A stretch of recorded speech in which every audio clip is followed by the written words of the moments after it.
Ada sebuah riwayat yang disampaikan oleh Abu Ayyub Al-Ansari radhiyallahu anhu. Beliau ini adalah sahabat Nabi, di mana Rasulullah SAW ketika beliau hijrah dari Makkah ke Madinah, 6 bulan lamanya singgah di kediaman Abu Ayyub Al-Ansari.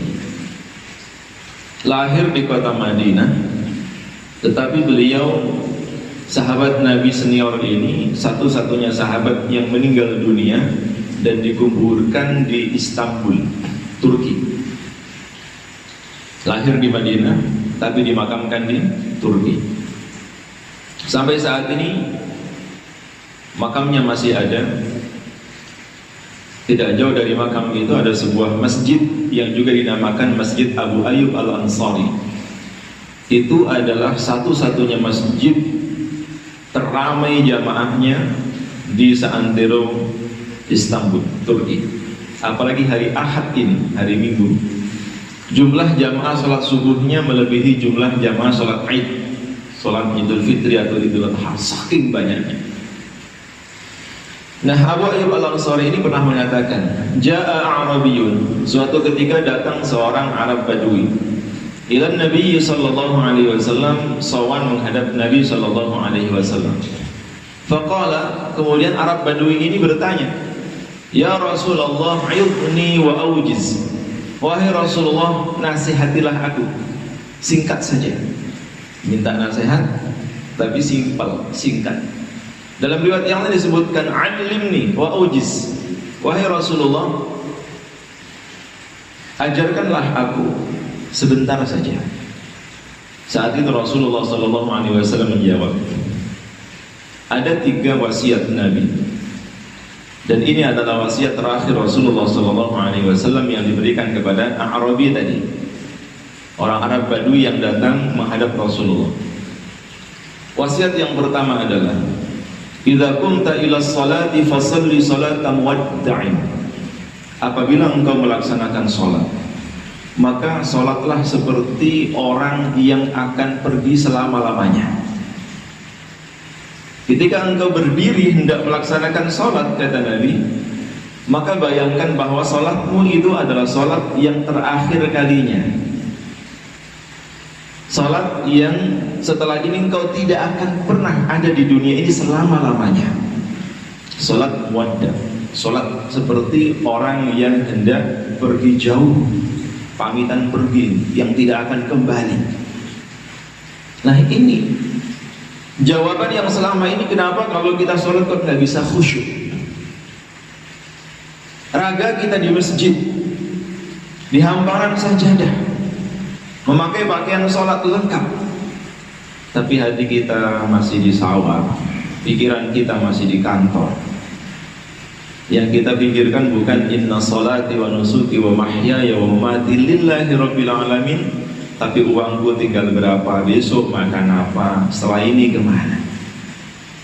Jiwa kita tidak berada di tempat sholat, hati kita tidak bisa khusyuk. Kenapa? Karena kita masih beranggapan, masih ada sholat lagi, nanti zuhur, asar masih bisa sholat lagi, maghrib masih bisa sholat, dan seterusnya. Tapi kalau kita jadikan sholat ini seolah-olah seperti sholat yang terakhir kali, setelah ini datang malaikat maut akan mencabut nyawa kita, udah nangis kita. Dari mulai takbir sudah nggak bisa kita mikir yang macam-macam, sudah lupa dengan dunia. Yang kita pikirkan adalah bekal apa yang kita bawa. Maka mari kita belajar sholat apapun, baik sholat fardu maupun sholat sunnah, sebagaimana pesan Rasulullah SAW tadi, idza kunta ila sholati fasalli salata muwadda'in. Jika engkau berdiri hendak melaksanakan sholat, maka bayangkanlah seolah-olah sholat yang engkau kerjakan itu adalah sholat yang terakhir kalinya. Bisa Bapak Ibu? Jadi sebelum kita sholat, kalau masih punya hutang, bayar dulu hutangnya. Kalau kita sebelum sholat masih punya salah, minta maaf dulu. Sholat kalau kita Masih punya tanggungan, tunaikan tanggungan kita dulu.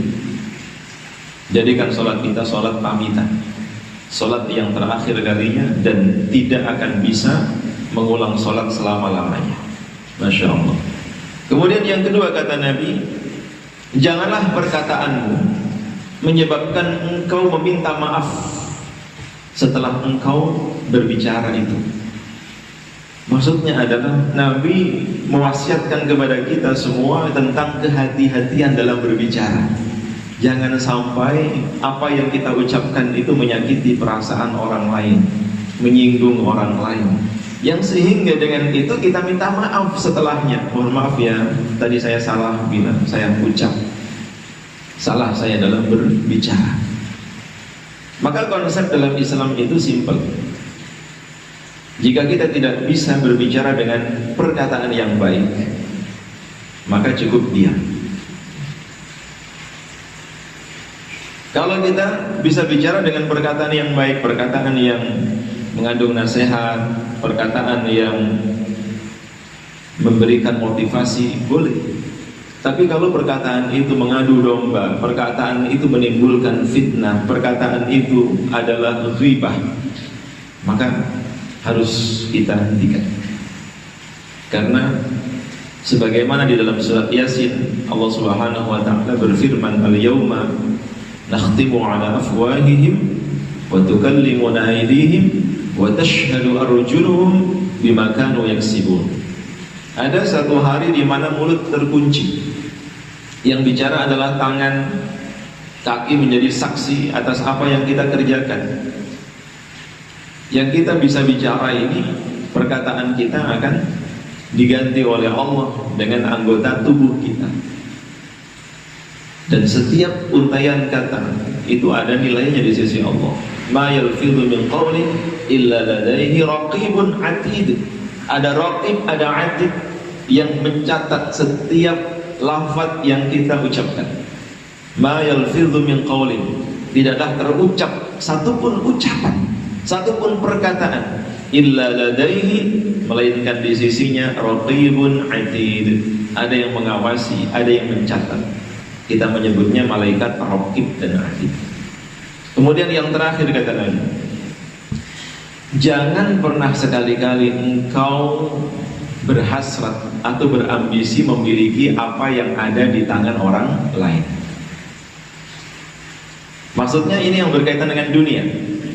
Tapi kalau berkaitan dengan ilmu, semangat ibadah, keimanan, harus sebagaimana Nabi mengatakan, la hasada illa fi ithnataini.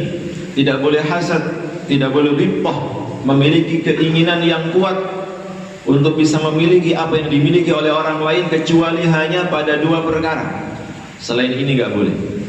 Hanya dua perkara ini kita boleh berambisi untuk memiliki apa yang dimiliki orang lain. Yang pertama adalah rajulun atahu Allahul Qur'an fahuwa yaqumu bihi ana al-laili wa ana an-nahar. Kita harus menjadi orang yang pertama, yaitu seseorang yang diberi Al-Qur'an oleh Allah. Dengan Al-Qur'an itu dia baca sepanjang hari, sepanjang malam. Waktunya dihabiskan untuk mempelajari Quran, tilawah Quran, mengajarkan Quran. Ini yang pertama. Kalau tidak bisa, jadi yang kedua. Siapa dia? Rajulun atahu Allahul mala fahuwa yunfiqu bihi ana al-lail wa ana an-nahar. Seseorang yang diberi harta oleh Allah, dengan hartanya itu dia sedekahkan sepanjang hari, sepanjang malam. Jadi kalau kita belum bisa menjadi ahlul Quran, jadilah ahli sedekah. Kalau kita belum bisa menjadi ahli sedekah, jadilah ahlul Quran. Kalau kita belum bisa menjadi salah satunya, paling tidak menjadi ahlul Quran yang ahli sedekah, atau ahli sedekah yang ahlul Quran. Sedekahnya banter, Qurannya kencang. Qurannya kencang, sedekahnya juga jalan terus. Ini orang yang luar biasa, ahlul Quran, ahli sedekah. Selain itu nggak boleh kata Nabi, jangan pernah berkeinginan sedikit pun, jangan pernah berharap, bergantung apa yang ada di tangan manusia. Maka ketika seorang sahabat datang, wahai Rasulullah, amalan apakah yang menjadikan Allah cinta dengan saya dan saya pun dicintai manusia? Kalau kita melakukan amalan ini, Allah pasti senang. Allah pasti senang. Manusia pasti senang. Dua-duanya senang. Apa itu? Amalan yang membuat Allah senang dan manusia senang. Nabi mengatakan, izhad fid dunya yuhibbukallah, wazhad fima 'indan nas yuhibbukan nas. Zuhudlah engkau dari segala perkara yang bersifat duniawi. Zuhud itu artinya hatinya tidak terikat dengan dunia. Jadi zuhud bukan berarti pakaian compang-camping kemana-mana, jalan kaki, tidak mau dunia sama sekali, bukan. Zuhud itu terletak pada hati. Meskipun ke masjid pakai alfat, tidak apa-apa. Daripada pakai sandal jepit, tapi ketika sholat, sepanjang sholat yang diingat sandal jepitnya tadi. Wah, kalau nanti hilang gimana? Lebih baik pakai alfat. Sholat tetap khusyuk, yang diingat bukan alfatnya, yang diingat Allahnya. Nah, itu zuhud namanya. Zuhudlah engkau terhadap dunia, tidak terlalu berlebihan dalam mencintai dunia, maka Allah akan senang padamu.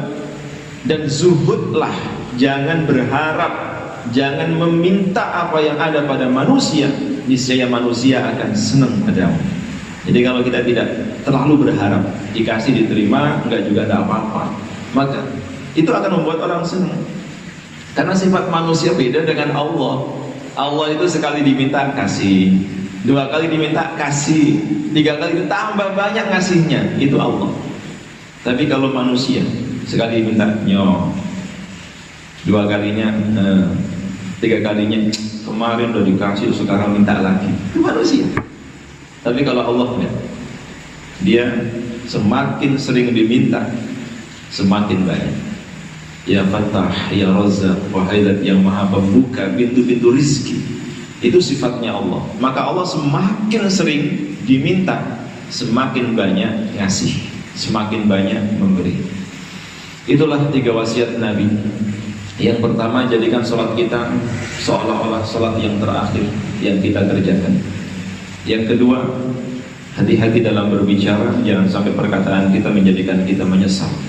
Dan yang ketiga, jangan pernah sedikit pun ada keinginan untuk memiliki atau meminta apa yang ada di tangan manusia. Kita punya Allah yang maha kaya, kita punya Allah yang maha mencukupi segala-galanya. Ketika kita bersandar, bertawakal kepada Allah, fahuwa hasbuh, niscaya Allah akan mencukupi kita. Mudah-mudahan bermanfaat. Kurang lebihnya mohon maaf. Subhanakallahumma wa bihamdik, asyhadu an la ilaha illa anta, astaghfiruka wa atubu ilaik. Billahi taufiq wal hidayah. Assalamualaikum warahmatullahi wabarakatuh.